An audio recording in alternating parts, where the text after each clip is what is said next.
춘, 추가, 춘, 추가, 춘, 추가, 춘, 추가.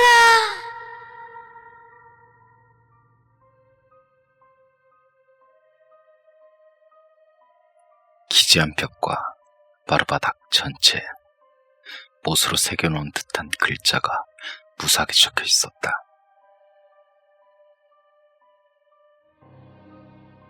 주는 아무 소리도 못한 채 굳어졌다.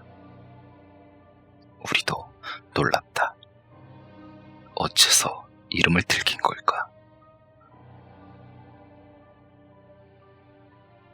준의 가방에 이름이 쓰여져 있잖아. 진의 말에 나는 바깥에 있던 가방을 확인해봤다. 못이 무사하게 박힌 가방엔 확실히 5학년 3반 준이라고 쓰여져 있었다.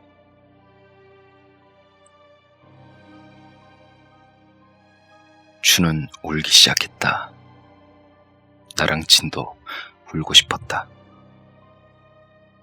학년과 반, 거기에 이름까지 들켜버린 것이다. 이제 도망갈 수 없다. 나랑 진도 들킬 거야.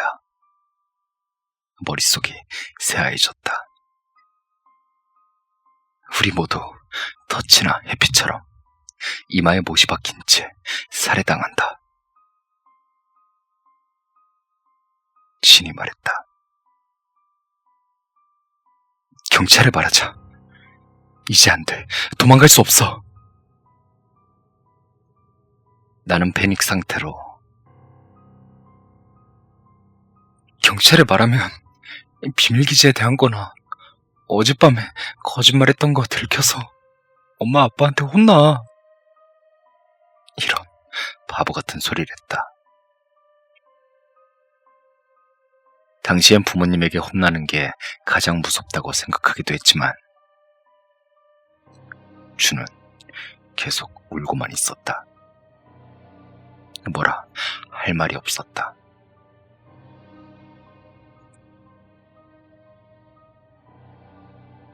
우리들은 아무 말 없이 산을 내려갔다. 준은 계속해서 울었다. 난 중년 여자가 보고 있지 않을까 해서 계속 두근두근 거렸다.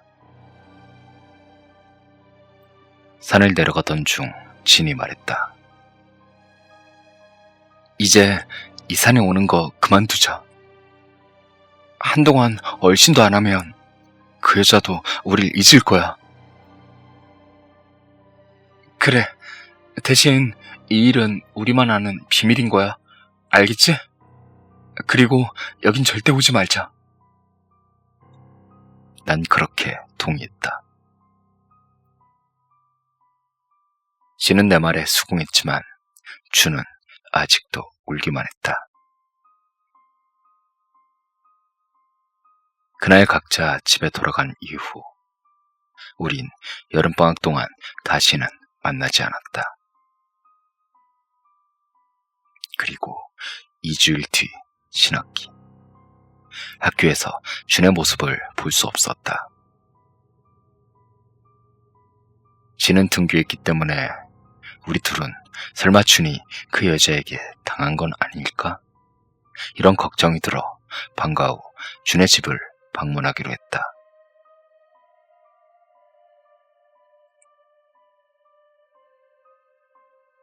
준의 집을 가니 준의 어머니가 우리를 반겨주었다. 준의 어머니는 일부러 병문안 와줘서 고맙다고 우리를 준의 방으로 안내해 주었다. 방에 들어가 보니 준은 침대에 누워 만화를 보고 있었다. 그 모습에 우리 둘은 안도했다. 준, 어째서 오늘 학교 안 온 거야? 걱정했잖아. 감기인 거야?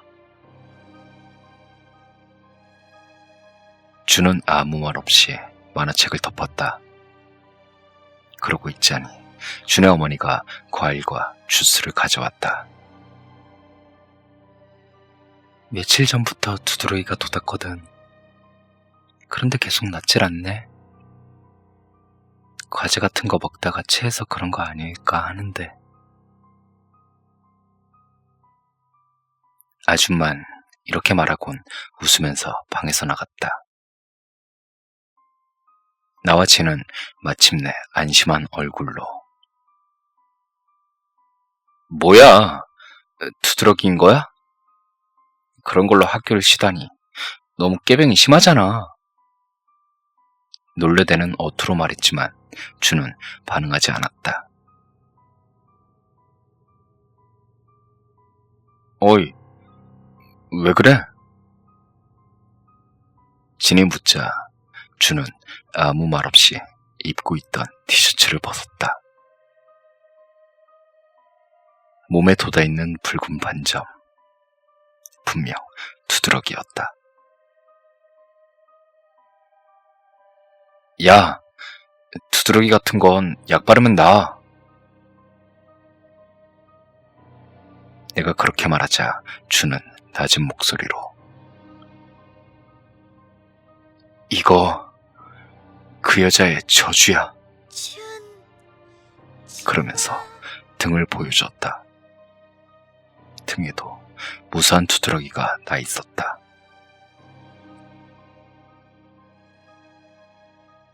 두드러기가 많긴 하지만 이런 걸로 저주라니. 그건 이제 잊어.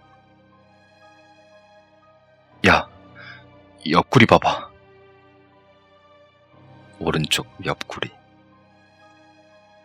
두드러기가 가장 심한 곳이었지만 저주와 연관될 만한 건 없었다. 잘 봐. 이거 사람 얼굴이잖아. 나와 진이 깜짝 놀라 다시 보자니 직경 5cm 정도. 피부가 심하게 짓무러진 게 보였다. 어떻게 보면 사람 얼굴처럼 보이기도 했다. 너무 신경 쓰는 거 아니야? 사람 얼굴처럼 보이긴 하지만 어떻게 봐도 얼굴이잖아. 나만 저주받은 거야. 나만. 나와 진은 아무 말도 할 수 없었다. 준의 분위기에 압도되었기 때문에. 언제나 상냥하고 온화하던 준이 일그러진 얼굴을 하고 있었다.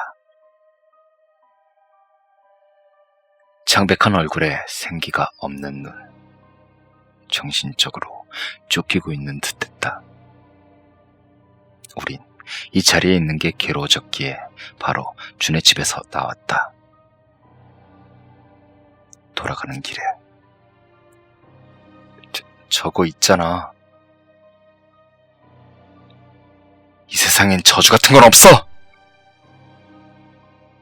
내 말에 진이 끼어들며 외쳤다. 그 말에 나는 조금이지만 용기를 얻었다.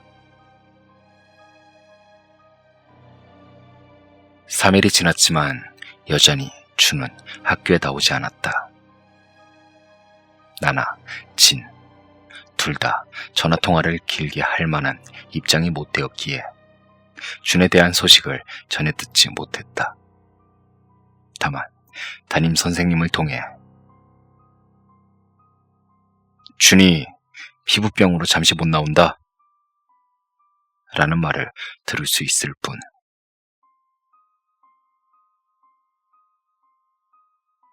그러던 중 학교 안에서 기묘한 소문이 돌기 시작했다. 학교 통학로에서 트렌치 코트를 입은 여자가 학생들의 얼굴을 주시하고 다닌다 라는 소문이었다.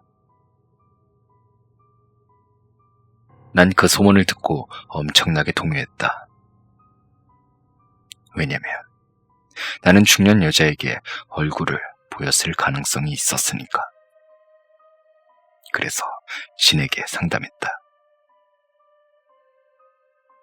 괜찮아. 어두운 밤이라서 못 봤을 거야. 신경 쓰지 마.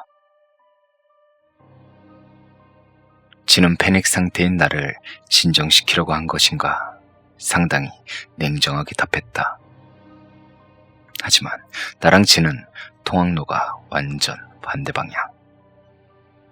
준의 경우엔 비슷한 방향이지만 학교를 쉬었기 때문에 나는 혼자서 집에 가야만 한다. 진, 한동안은 나랑 같이 가줘. 나 무서워. 진은 조금 기막히단 얼굴을 했지만 이내 알았다고 답했다. 이날부터 방과 후 집에 갈 땐 진과 함께 가게 되었다. 첫날엔 소문으로 들은 트렌치코트 여자를 만나지 않았다. 그 다음 날도 만나지 않았다. 하지만 학교에선 변함없이 트렌치코트 여자에 대한 소문이 돌아다녔다.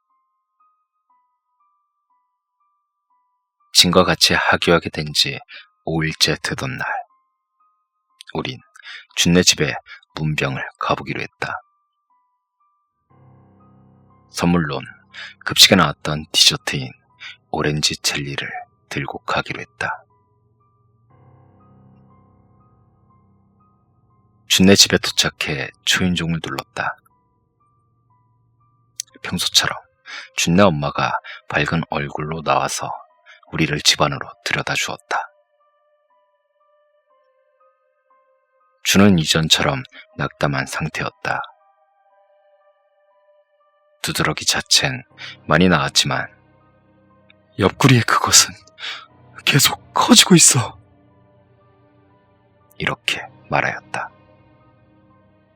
하지만 나랑 진이 보기엔 이전보다 호전된 상태로 보였다. 준은 그만큼 정신적 쇼크가 심했던 것일까? 그래서 우린 준에게 트렌치코트 여자에 대한 이야기를 하지 않았다. 그리고 돌아가기 직전 준의 어머니가 눈앞에서 우리 준 반에서 괴롭힘이라도 당하고 있는 거니? 라며 불안한 얼굴로 말했다. 우린 바로 부정했지만 진짜 이유를 말할 순 없었다.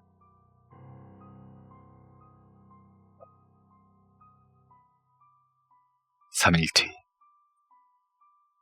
그날은 드물게 나와 진, 그리고 나이토와 사사키 4명이서 함께 하교를 했다.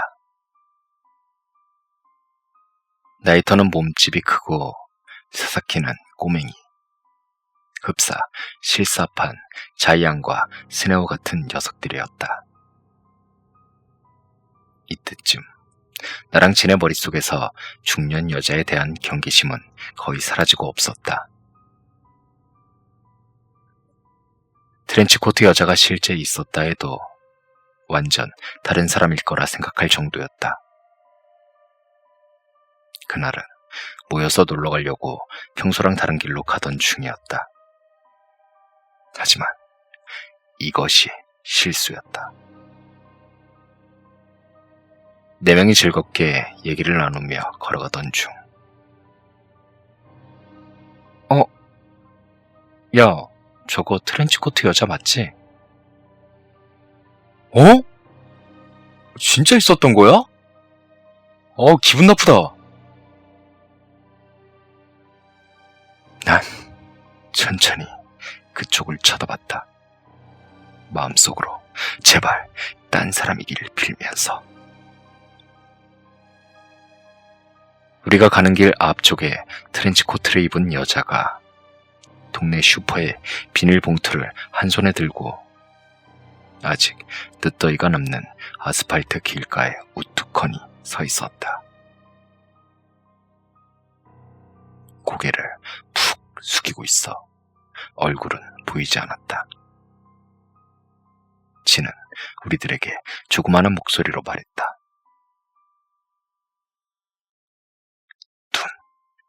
마주치지 마.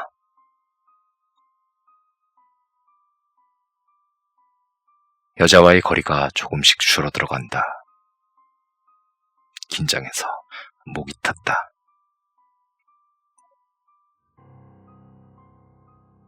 여잔 아무 미동도 보이지 않은 채 그저 고개를 숙인 채 서 있었다. 여자와의 거리가 5m 정도 남았을 때 여자가 갑자기 고개를 들어 우리의 얼굴을 쳐다봤다. 그리고 바로 우리 가슴팍으로 시선을 내렸다. 명찰을 확인하고 있다.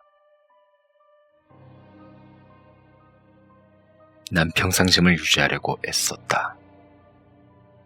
그때 그 얼굴이 플래시백해서 심장이 입에서 튀어나올 것만 같았다. 틀림없이 그 여잔 중년 여자였다. 난 고개를 숙인 채 묵묵히 걷기만 했다.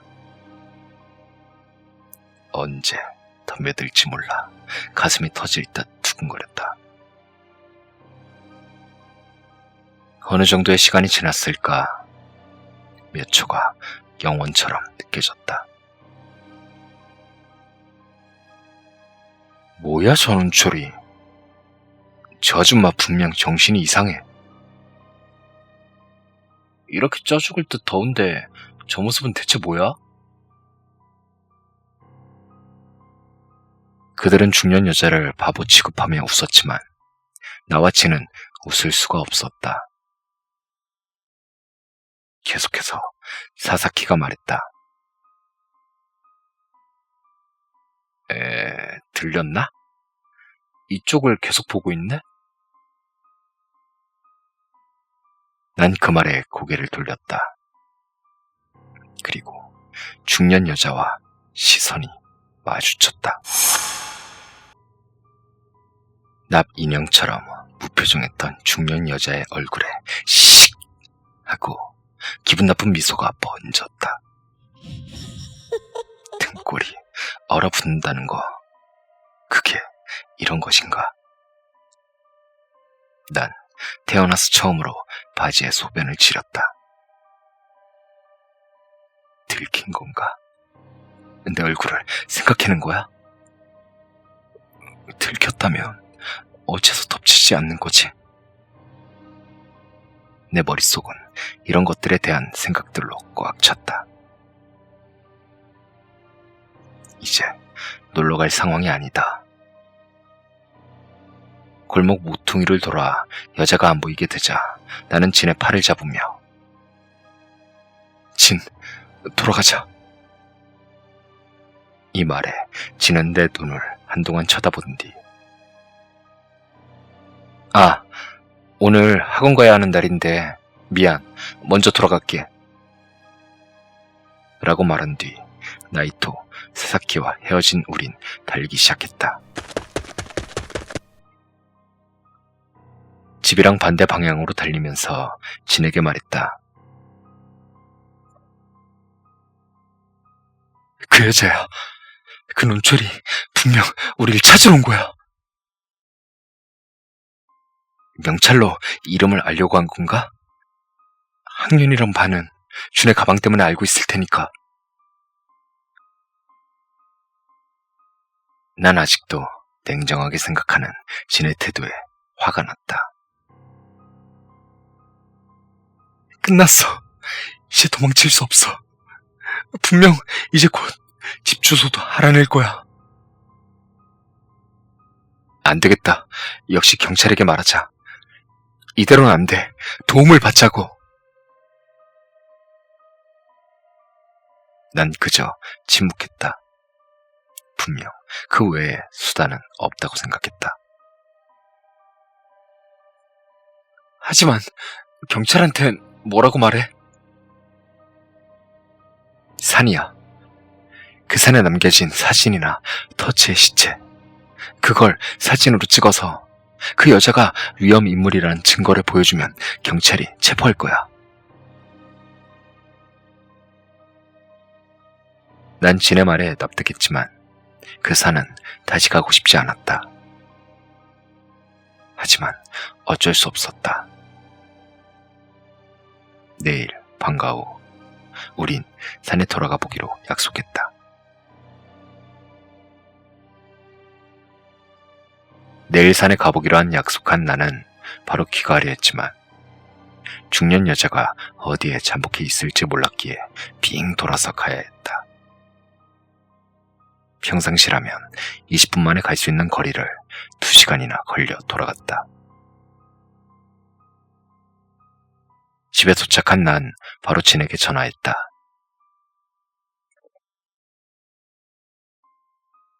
집 위치를 들키거나 하진 않았겠지? 오늘 밤 무서워서 못 잘 것 같아. 나는 스스로가 이 정도로 겁쟁이일 거라 생각하지도 못했다. 오두막 한가득 새겨져 있던 저주의 문구를 본 준이 정신적으로 피폐해진 게 이해되었다. 괜찮아. 그렇게 바로 들키진 않았을 거야. 이때 나는 진이 내 형 같다고 생각했다. 물론 그날 밤엔 한숨도 잘 수 없었다. 조그마한 소리에도 깜짝 놀라면서 밤을 지샜다. 쉿! 하고 웃는 중년 여자의 얼굴이 머릿속에서 지워지지 않았다. 그리고 다음날 방과 후 우린 그 산을 오르기로 했다.